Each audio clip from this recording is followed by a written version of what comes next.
members of the Southern Governors' Wives Forum, led by their chairperson, Imo State First Lady Mrs. Nkechi Okorocha. The women are in Ogun State, southwest Nigeria, for their quarterly meeting. But first, a visit to the Ogun State Governor, Abeokuta, where they pledged to continue to promote development efforts of southern states. The time is indeed ripe for us all to emphasize on those values that will further sustain the existing harmonious relationships among the states. We have more women than men, and we have more women that vote than men. So clearly, you will see the position of the women is high up there. And that is why when you are coming together like this, it will be in our interest as men, as governors, to support whatever ideas, whatever initiatives that we are coming up with.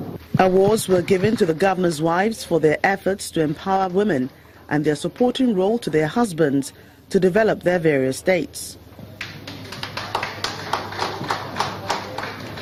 The Cultural Center in Kuto area of Abeokuta, the Ogun State capital, is the venue for their second meeting of the year. Here, the governors' wives ask their fellow women to learn how to balance their work with family life, especially where children are involved. We may not have the luxury of extended talks with the children during working days.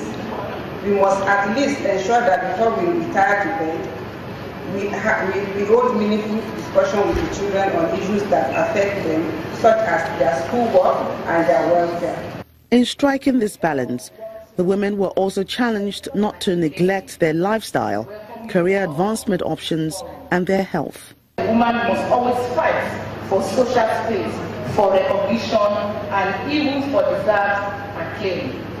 The governors' wives did not come empty-handed to Ogun State.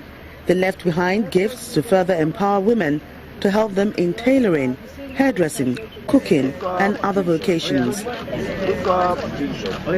The equipment were given to the women to help reduce the burden of how to make ends meet and help them fulfill their God-given role as helpmate, contributing their part to the growth of their families.